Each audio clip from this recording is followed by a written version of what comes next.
Fulham 3, Tottenham Hotspur 0. That was the full-time score yesterday at Craven Cottage, and you're all very welcome along to your debrief of that game. And yesterday when that full-time whistle went, I was steaming about the performance, livid with the players and their performances, livid with Ange Postecoglou and his game management and the timing of his substitutions. But the day after, I'm not as annoyed as I was about yesterday's game. I'm more angry and frustrated with some of the ridiculous reaction from our fan base yet again after a defeat. We genuinely have one of the most reactionary fan bases in football. Last week we were raving on about Ange Postecoglou, praising him, saying he's done a superb job and is a contender for manager of the season. Yet I've seen takes on Twitter and Instagram this morning and last night where people are calling for Ange Postecoglou out. People are saying questions need to be asked of Postecoglou. This isn't Scotland, mate. I've seen people insulting his weight and ethnicity. One defeat. I've seen people calling out Heung-Min Son, saying he's not a good enough captain and needs to leave the club. I've seen people calling out player after player and saying that they're finished and not good enough. The same players who last week we were praising and we've been praising so many times this season. It's a rebuild. Things are going to take time, and to appreciate how good this season's been, you have to look back at last season, some of the results we were getting and the performances we were putting in. Bad performance after bad performance after bad performance. This season, I'd only say we'd had probably 3 performances where we didn't turn up.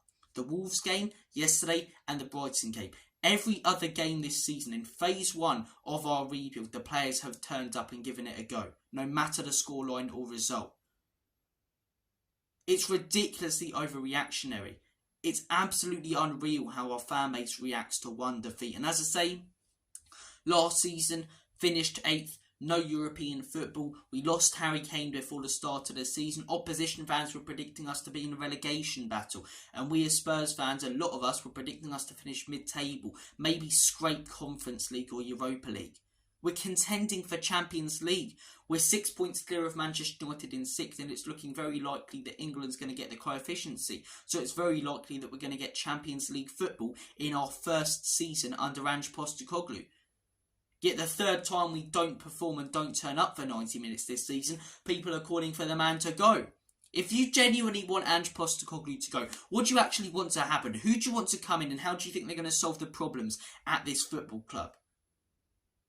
It's a transitional season. When Pep Guardiola first joined Manchester City, he had some horrendous results in his first season. They lost 4-0 to Everton at Goodison Park, 4-2 to Leicester.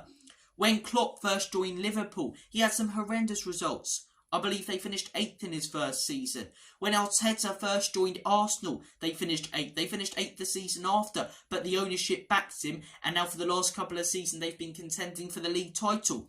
Yet Spurs fans, when we're massively overachieving, when Ange Postecoglou is doing a better job than all of those managers in phase 1 of a rebuild, when, quite frankly, as I say, he's had a tougher squad and club to take over than those managers when they first came, people are calling for his head after a defeat to Fulham. It's ridiculous. And then don't even get me started on the Son one. I've seen some people saying Son's just a tap-in merchant on Spurs groups on WhatsApp and on Twitter. Seriously? The man who we were all raving on about last week, one of the greatest players genuinely at this football club ever. And after a defeat to Fulham, as I say, you want him sold? When we're contending for a Champions League spot in phase 1 of a rebuild?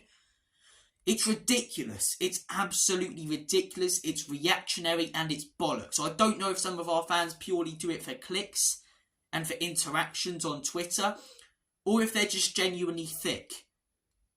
I've seen the Conte, as I say, interview surfacing so many times today. And when that first came out, the Southampton post-match, I agreed with a lot of what he had to say. But what relevance does that have to what happened yesterday? The one people are bringing up is 20 years there's the owner and they never won something. Spurs will always be the same. It's not like yesterday was the be-all or end-all of season. And if we lose it, as I say, we don't get Champions League football. And let's remember, none of us expected Champions League football. So if we get it, it's an overachievement. 6th is an overachievement. 7th is an overachievement, for crying out loud. So why is that Conte video surfacing where he says there's problems at the club? Because there was when he was there and left. And there still is but a lot of those problems are being fixed. And this overreaction isn't going to help anything. Ange Postecoglou said it perfectly in his post-match reaction yesterday. It's like 4 steps forward and 1 step back. If it was 1 step forward and 1 step back, we'd be in 18th. And he's right. Look at people's predictions and what they expected. It's unreal how some of our fan base reacts. It really is. We lose a game, we're calling for everyone's heads. And I guarantee the same people who have been calling Ange, as I say, a fat Aussie so-and-so and all of this absolute rubbish, will be praising him and saying he's the best manager in England in 2 weeks. Flip-flops. Flip-flops. It's a transitional season. What do you actually want to happen? Do you expect us to win the league or, get Champions League football? Look at Arteta, look at Klopp, look at Pep. The top 3 clubs in the Premier League now in their first seasons. Did it click straight away? No, it didn't. But at Spurs, we expect it to, although we lost 6-1 to Newcastle last season and finished 8th. We expect Ange Postecoglou to be a magician. And if we lose a couple of games, it's meltdown time. It's bring up the Conte interview. It's ENIC and Levy out. And I say ENIC and Levy out at the end of every video because I don't like the ownership. But I don't know what more they could have really done in the summer transfer window. They backed Ange with some quality players. And in my opinion, if they don't back Ange, as I say, it'll be their fault as to why he fails. Just like Antonio Conte and other managers. But I'm not going to complain about Ange or Levy not backing Ange this summer. Because it hasn't happened yet. I don't know if he will or won't. And in the last 2 windows, he has given Ange players. He's given him money. Mickey van den Ven, James Maddison, Vicario. And we're getting results thanks to that. And it's going to take time, as I say, for Ange Postecoglou to develop all of these players. Ange said it brilliantly again in his interview yesterday after Fulham. The guy speaks unbelievably well. 4th place, as I say, he's not that fussed about it because it's just a place on a ladder. And if we actually get Champions League football, we can all have a sing-along and dance to the Champions League football, have a little tug about that. And in 5 minutes after we knocked out, we probably have more of a chance of winning the Europa League. And Europa League football will be a massive overachievement this season. But some of the reaction I've seen, some of the stupid and ridiculous takes that I've seen, it's so frustrating. Because why as a fan base do we react to this? I think we all said in the summer, as I say, anything above 8th would be a really, really good first season for Ange Postecoglou. Things are going to take time. And then we get a few defeats and people go into meltdown and start bringing up Conte things and, the ownership. And you're part of the problem if you, make excuses for yesterday's performance. I've had that levelled at me. I'm not making excuses. Yesterday was a bad day at the office. But it was our 3rd bad day of at the office all season. We expected so many more in phase 1 of a project and a rebuild. I also saw someone say if we lose to Luton, Ange Postecoglou should walk. Okay, who do you want to come in then? Please, tell me. Who do you want to come in? Do you want to bring back Conte? Because that worked out well, didn't it? Do you want to bring back Mourinho? Do you want to look at someone such as a Nagelsmann? Stop sacking managers and calling for their heads. I'm sorry, my head's gone. I was steaming about the result yesterday. I don't even care about the result as much. Our fan base, and not all of them, because there are a lot of our fans that I've seen put out reasonable takes, but a big percentage of them, I'd say probably 40 to 50%, have come out with absolute cobblers over the last 24 hours. It's ridiculous, it's reactionary.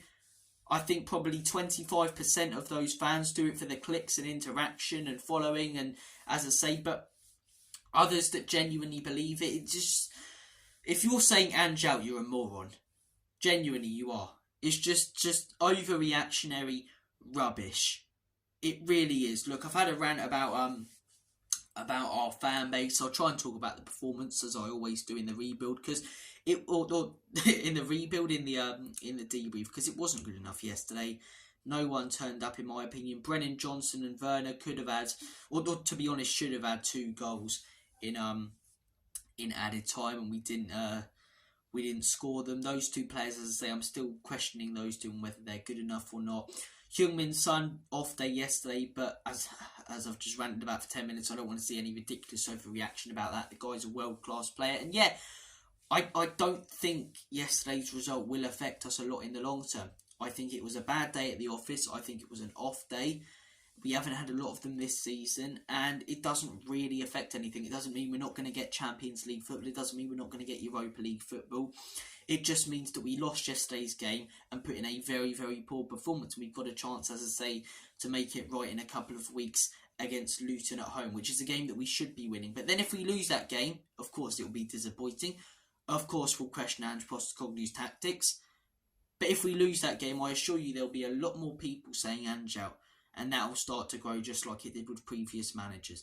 It's rubbish. It really is. Many fans last season, as I say, I wanted to see the team progress. Obviously, I want to see my team win trophies. But a lot of fans cared more about the football that we played this season than the actual trophies, you know. We've been playing some of the best football in the league. We've been battering teams, and occasionally we're going to get battered when players don't turn up with the system that we play. It's how it works. And just as I say, some of the overreaction in our fan base is ridiculous. It's hard to just talk about the game because of some of the stupid takes that I've seen across Twitter, across Instagram, across social media, and it's just it's so frustrating because no other fan base reacts like we do to a few defeats. It's a rebuild. It's a process. It's going to take time. Yesterday was a very, very bad day at the office. I think Ange Postecoglou did get it wrong with the timing of his substitutions. I think he should have made those subs when we were 1-0 down at half-time or 2-0 down.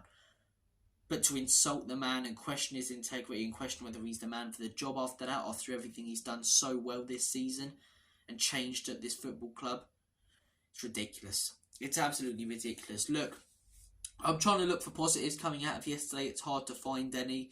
It's hard to find any. I look back at that Manchester City game where we beat them 3-2 under Conte and in the week lost to Burnley, as I say, and I think we headed into yesterday with that same mentality of, you know, we won a really, really tough away game against a top team. These are a team we should be beating. The players were a little bit too casual, and if anything, to take a positive away from it, hopefully they learned from it, as I say, to not head into any games in the Premier League too casual and just expecting the opposition to roll over and to beat them. And Fulham, as I say, a lot of credit has to go to them yesterday. Marco Silva's a very, very good manager. Took them up, obviously, to the Premier League and then had a great season last season. And only 5 points off West Ham in a Conference League place. So they could definitely get a European place this season. Beat Arsenal at home, which is also why it's quite ironic when you see the Arsenal fans laughing at us for losing at Craven, Cottage and Fulham. But as I say, they've beaten some good teams at home. They drew with Liverpool in the Cup semi-final.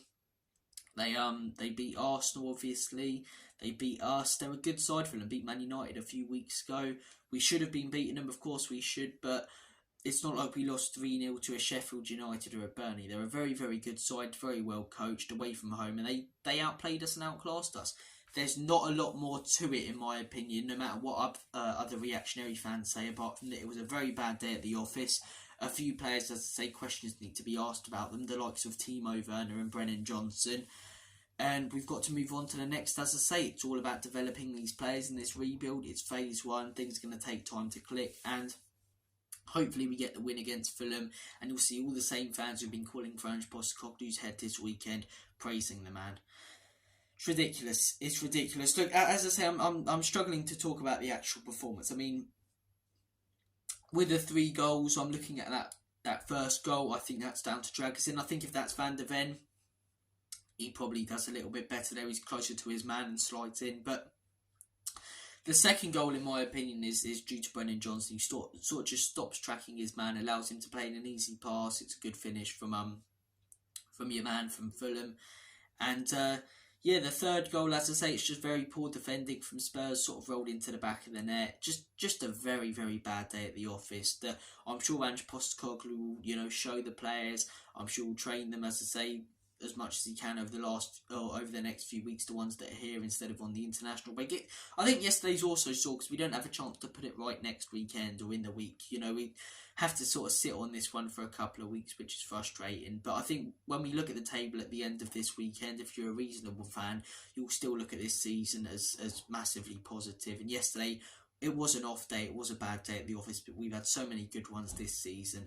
It'd be pointless to, as I say, start erupting and melting down over one. But look, I've given my thoughts and opinions. I want to hear yours in the comment section down below. Thank you for watching this video. Take care of yourselves. All the best. Have a smashing rest of your weekend. And if you're Irish like me, a fantastic St. Patrick's Day today. And as always, come on you Spurs. In Big Ange we trust. Enoch and Levy out.